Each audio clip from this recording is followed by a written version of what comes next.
Bien, vamos a hablar entonces un poquito de intercambio gaseoso. Lo que ustedes ven acá es la unidad alveolo capilar. Y como mencionamos en un principio, la sangre y el gas alveolar son gases compuestos. El aire ambiente está compuesto por nitrógeno, oxígeno, dióxido de carbono y otros gases. Cada gas ejerce una presión parcial. La presión total es la presión atmosférica, 760 milímetros de mercurio. Entonces, si el nitrógeno ocupa el 79%, tiene una presión parcial del 79% y el oxígeno tiene una presión parcial del 21%. El capilar tiene diferentes presiones parciales según sea capilar venoso o capilar arterial. El capilar venoso que llega al alvéolo trae aproximadamente una presión de oxígeno, una presión venosa de oxígeno parcial de 40 milímetros de mercurio, mientras que trae una presión parcial de dióxido de carbono de más o menos 46, 45, 40 también. Pero esto es a modo de ejercicio. En el alvéolo tenemos una presión alveolar de oxígeno de 100 y una presión alveolar de dióxido de carbono de 40. Si yo hago las restas, o me fijo, dijimos que tiene que haber gradientes de presiones siempre. Esto es por difusión, el intercambio gaseoso, la hematosis es por difusión. Entonces, va desde donde el oxígeno o el dióxido de carbono son gases que difunden desde donde hay mayor concentración a donde hay menor concentración. Entonces, el oxígeno, ¿de dónde va a ir? Del alvéolo al capilar, porque en el alvéolo hay mayor presión parcial de oxígeno, mientras que el dióxido de carbono va a ir en sentido inverso, desde el capilar venoso al, al interior del alvéolo. ¿Por qué? Porque hay una diferencia de presiones parciales. ¿Sí? Por ley de Fick, recuerden que los gases difunden desde donde hay más a donde hay menor concentración, o en este caso presiones parciales. Una vez que ingresa oxígeno del alvéolo al capilar, el oxígeno viaja disuelto o unido a la hemoglobina y se va a ir disminuyendo la concentración a medida que transcurra por los tejidos. Cuando llegue a la mitocondria, ustedes fíjense en este gráfico que la presión parcial de oxígeno es bajísima, de alrededor de 5 milímetros de mercurio, con respecto a lo que puede haber en la atmósfera, ¿no? Como presión parcial. Pero es en la mitocondria donde nuestro oxígeno va a ejercer su función a través de la cadena respiratoria mitocondrial. ¿Cómo venimos? ¿Alguna duda? ¿Seguro?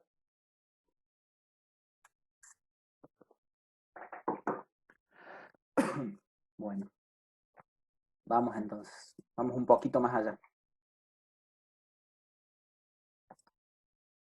Vamos a ir un poquito más allá de la mitocondria.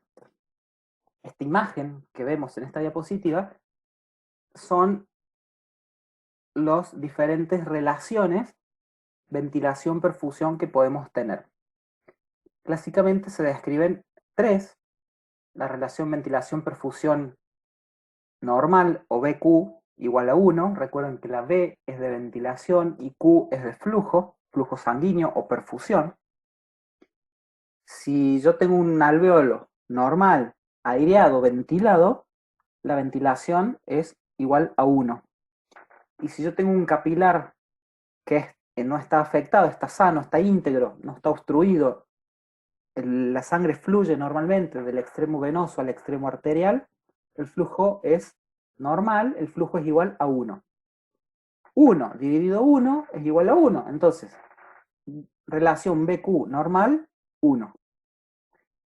Si yo tengo un alvéolo sano que ventila normal, pero tengo un flujo sanguíneo que está bloqueado, por ejemplo, por una embolia en los vasos pulmonares, un aumento de la presión a nivel de los capilares pulmonares, ¿sí? Una hipertensión pulmonar.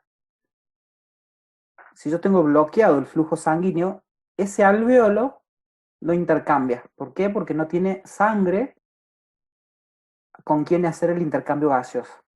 Eso se conoce como espacio muerto, y si ventilación es normal, ventilación es igual a 1.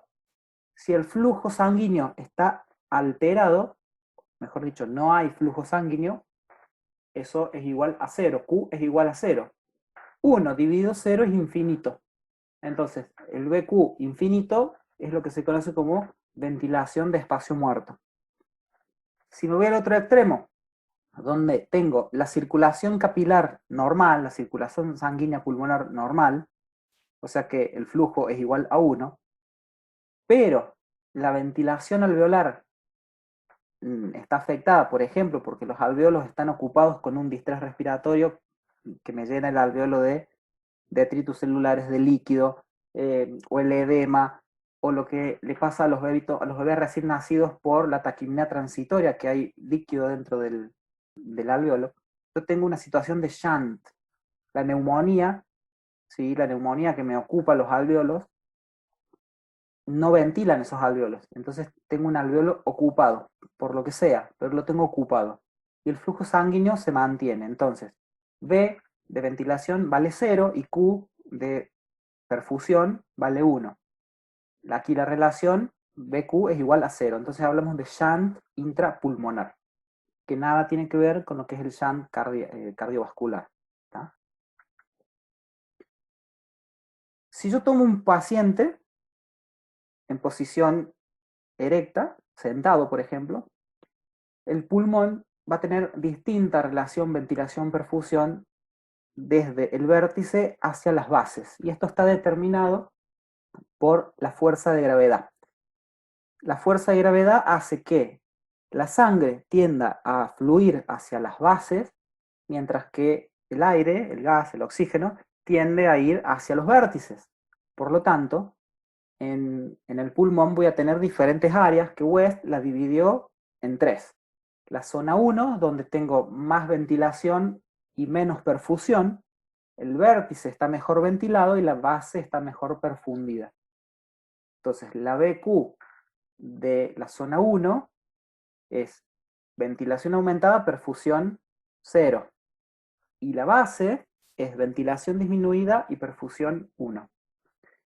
En la zona 2 de West hay una ventilación-perfusión equilibrada. Es la zona de BQ igual a 1.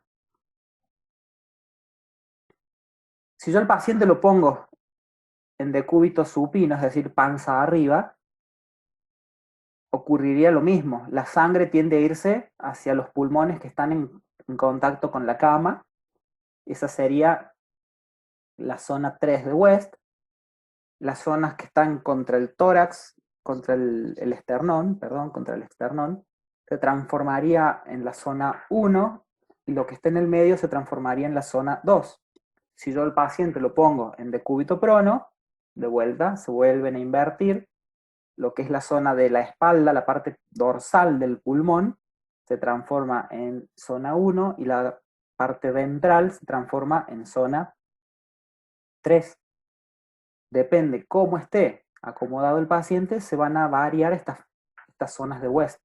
Y las bases son zonas dependientes de la gravedad. Entonces, dependiendo, digamos, la zona 3, mejor dicho, es la que depende de la gravedad. La zona 3, si yo la tengo en una posición o en otra, va a variar.